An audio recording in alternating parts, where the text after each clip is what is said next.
So, as you can see from the title, we have a nice topic for today. We have how to punish Terran after you kill the Reaper. You know, like in the opening, you go a little too far, try to get that creep tumor, doesn't quite get it, and you snag the Reaper. What can you actually do to punish it? That is the question.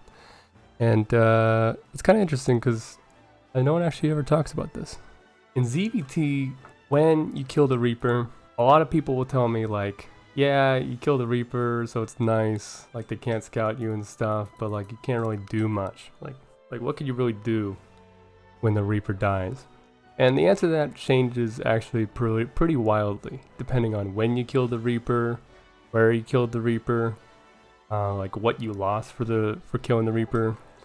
And we'll kind of go over that as it comes. So this first example I think is probably the most consistent example. I think this reaction is not possible at all by Clash builds. Actually, I'm trying to think, is there anything you can do with Clash? I don't think you can do any of these reactions with Clash. You have to get a proper speed timing, or at least gas.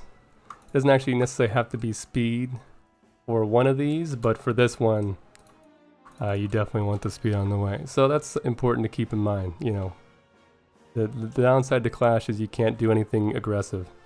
That's the thing you give up, and that's just how it is. You know, that's your decision. That's how it works. That's fine. But with this, we have the Reaper poking in back and forth, pretty aggressive, losing couple lings. Not a crazy, strong defense by me. But we do get the Reaper. And important thing to note is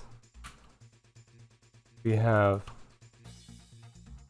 just the second tumor going down now. So pretty late. This is pretty late time to kill the Reaper. I mean, he only lost it because he went back in to scout in the main. So it's actually kind of an unconventional timing, but we are making 8 Zerglings now, and we can go ahead and take advantage of this. So, because of the fact that he lost his Reaper, let's look at the Terran's point of view. He is actually completely in the dark, and he's seen, the main base. He knows there's no Roach Warren, probably, but as far as these Hellions getting out, he's in a peculiar situation. He has one of two choices. He either can send these out, Bon Voyage, and just hope that there's no lings out in the map, or he could keep the 2 Hellions here until the 3rd and 4th come out, and then slowly, 2 at a time, bring them out on the map. Now, the reason why this is a very important distinction to make is because usually, while the Reaper pulls back because of Zergling speed popping, it can get a good idea of where lings are. Like, for example, if your Reaper is running back home and 4 lings are chasing it, Hellions can safely meet the lings in the middle, shoot them off, go to the 3rd, and then they're totally safe, and they're taking like their full aggressive option. But with no Reaper on the map, not even able to run from lings, he's totally in the dark. In this case, our Terran goes out right away with the 2 Hellions, but those 8 lings we made are swooping in. Now, I think it's important to thing to note is that he did end up getting 2 Hellions out at that moment. So it's not that we're hoping there's 0 Hellions here, it's just that there's not 4.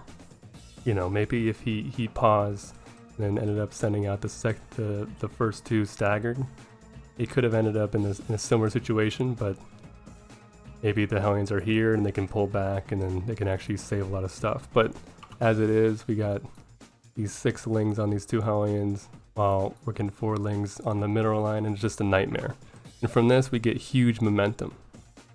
And this is all just because he lost his Reaper and he made a decision. And that decision was to send out the first 2 Hellions. Super simple. And from there, you gain tons and tons of momentum. I scouted the whole base. I know exactly what he's doing. I got not only some SCVs dead, but also he lost, I think, a Hellion. Almost lost a second one.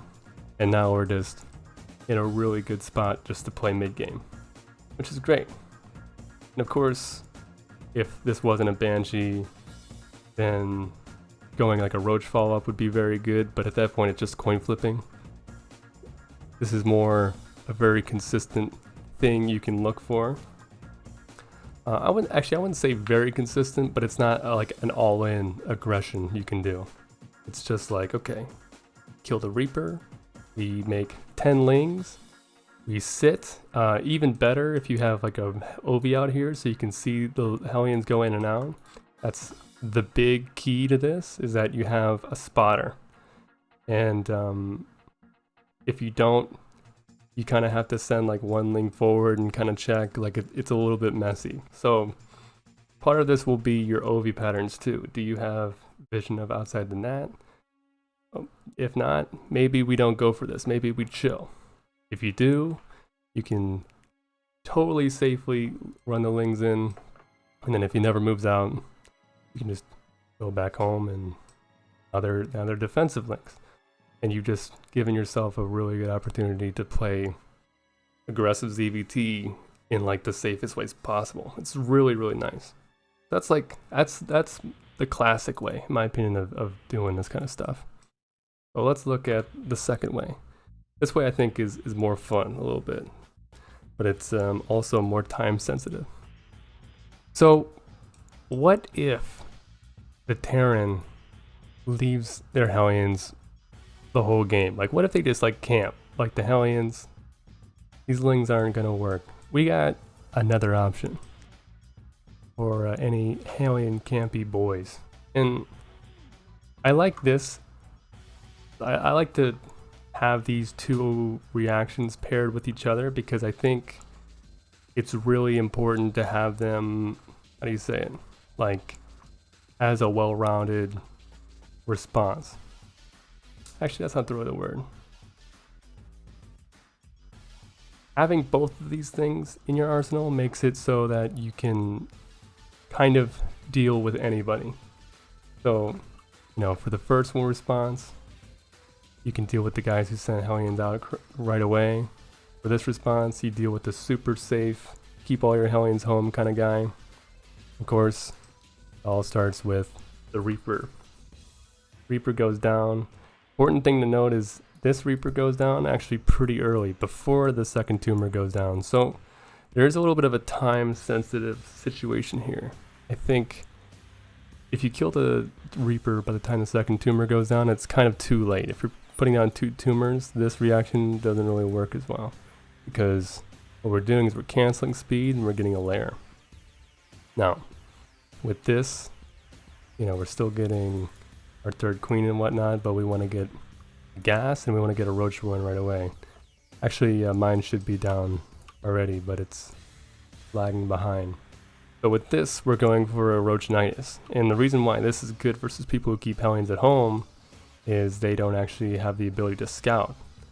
And if they're sitting at home with their Hellions because they're afraid of a ling run by, which is totally justified, they won't know about, you know, this. But even in this game, our opponent does send the Hellions out, and with good queen positioning, we can kind of zone. And the only thing we're really worried about here is if they do a Hellion run by off like two to four Hellions, because we only have these lings to deal with it, which we could make more, but they will be slow. That's just a byproduct of the build, is that you cancel speed for this layer. So that's something to be aware of. Stuff like this third's nice if they're down here because you can play with the ramp. But it's a little bit different situation for every map. You can't really rely on this kind of stuff every time. So you got to be real careful with the Hellions. But even in this, got the 4 Hellions out. Actually, very aggressively rallied right away. But not actually getting a good idea of what's happening. Really needs to get in the mineral line, needs to get close. Because from their POV, it's just creep, queens. A little bit of a clue would be that I'm not putting a lot of tumors down. Notice I only have 1 tumor down. Gotta save that energy for transfuse. Meanwhile, we got roaches coming out on 32 drones. So it's pretty low drone count. 2 gases, 32 drones, straight to Nidus, and it's as simple as that. Queens in first, roaches second, and then you know, it's a checkmate in a lot of ways. Now, a lot of people might say, you know, what if they went like tank straight away, like some kind of Inno build, like even earlier than this tank, or maybe even like Banshees. They had like double Banshee coming out, you know, something like that. It'd have to be like, to be actually safe versus both these builds, it'd have to be like keeping the Hellions back, at least 2 at home at all times, plus Banshees sitting in the main base for this Nidus. And it's like, how do we deal with that? Like, you know, there are some options that can beat these builds. At that point, I mean, I'd love to play versus Terrans who would keep their Hellions home and camp Banshees in their main base every time they lost their Reaper. Honestly, if that's the situation we're dealing with, then we're good to go to macro at that point. And I guess what I'm trying to say by that is it basically comes down to, after a while, it's just, this is a coin flip of different reactions, and macro is the hidden third option of like this rock paper scissors of builds, and you can totally just macro out of it too. But if you think they don't actually have what it takes to play safe, proper play, like with their Hellions, or maybe they're just gonna blindly play safe, or well, safe with their Hellions, but not actually be safe with tanks, Banshees, and things like that, then you give them the Nidus. This is just a really, really easy way to abuse people on ladder. I think it's actually pretty nice. So, yeah, give it a shot. Let me know what you think. I think it's pretty fun. Something you can always do. You can look at the clock. Oh, Night the Reaper at 3 minutes. Let's cancel that speed. Take a layer. No problem. You know, or killed